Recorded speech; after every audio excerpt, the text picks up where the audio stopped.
Welcome! These are horse racing selections for Friday, the 10th of March. I am Flat Cap Callum, and I'm hoping you are all very, very well. Wherever you are, battling away the horrible weather out there, whether you're snowed in, sleeted in, whatever it might be. Again, racing is a bit hit and miss today with the weather. I'm going quieter today, so it's £10 is what I've got. Two bets, two lucky 15s, 130 air is the first race, is what I've got. So just a mere £10. So before I get to that, I'll do the review of yesterday. And I also will just remind you, if you've missed it, overnight I uploaded the last in the Cheltenham series, the handicap series. So there are 10 horses at the end of that for your perusal, if you so wish to. So check out the last of the Cheltenham ante-post videos that is now live on my channel. All right, yesterday. Well, we had a positive day yesterday. That was good. Despite all of the abandonments and non-runners and stuff getting in the way, we did come out with a bit of a profit. And an absolute little gem in the last leg saved us, which I'm sure nobody was actually expecting, given how it can go sometimes. So, we started on here.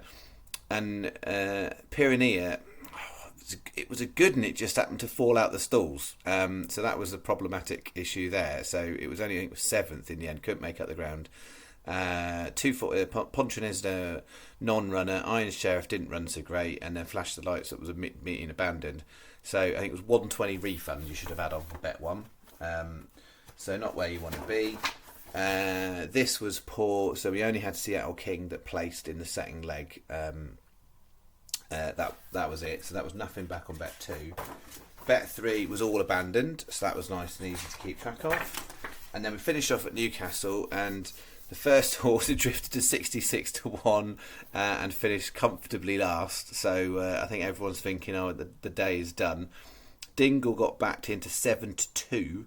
I think there was bigger prices than even 7s in the morning when I did the bet. But yeah, 7 to 2 was the starting price. 7s is what the channel got. Our Dickie ran a funny old race, I think. And then 7:15 Churchill Bay.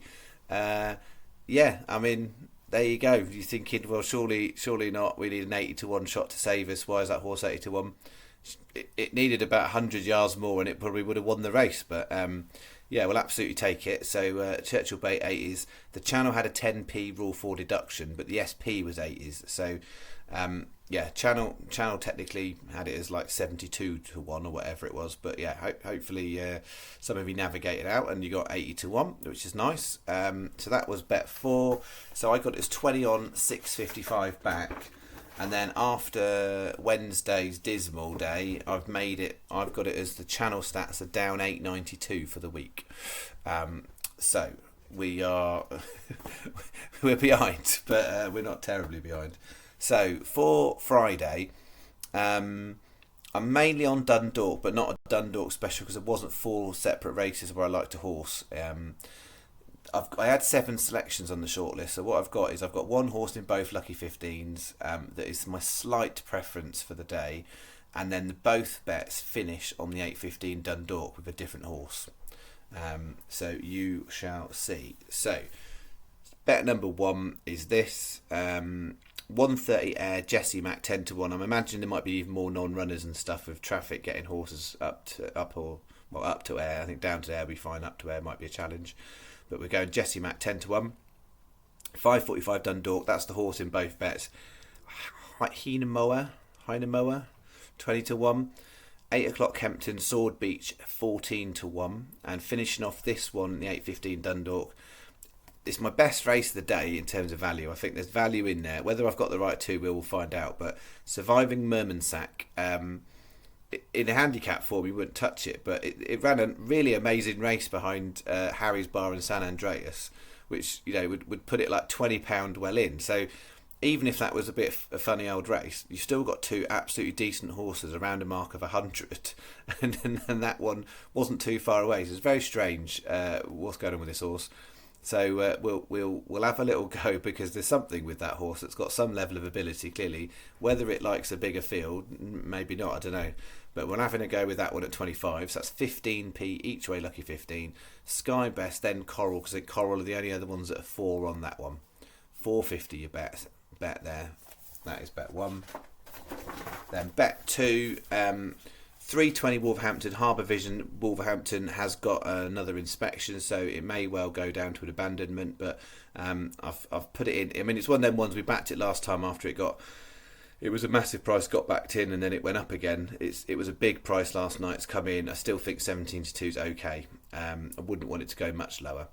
Then we've got 5.45 Dundalk, Hinamoa 20s, 7.45 Dundalk, Rocky Dreams, which we backed before, and then the big price for the day that I'm having a little try at, 8.15 Dundalk, Majestic Colt.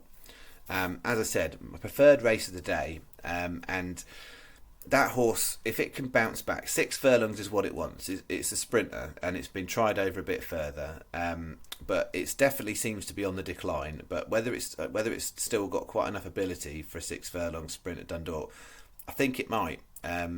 So it is a competitive race, but 50s I didn't want to walk past. I think that's worth trying. So 15p each way lucky 15 with an additional 50p each way single on Majestic Colt to finish us at the end of the day. So that is 5.50 a bet. Sky best, because everyone's the same. So Sky are 4, everyone else is 3. Sky are 5, everyone else is 4, and then we're 4 places on both of those all round. So that is it. So that concludes. That's all I got today. I'm just going to do those 2 quick bets. Told you that Cheltenham video's out. Be back in the morning, and again we'll have a look and see what we've got to pick through with what's left after the weather's got in the way of the racing. But fortunately, it looks like next week for Cheltenham we're going to be all right for any dodgy weather. I'm just slightly concerned about how much rain you get, because I just prefer it not to go heavy, because it just really messes with the results, because it's harder to find horses where you can look at consistent form over heavy. So if it goes heavy, it's much harder to pick stuff at Cheltenham. Soft we're all right with, but heavy I would prefer it not to be, unless it was whatever, Jason the Militant in the County Hurdle. If that turns up the County Hurdle in a big bog on Friday, I'll be happy with that. But that's it. All right, that is me. I will see you in the morning. Freebets.com first, and then regular video on here after. Thank you very much. Bye bye.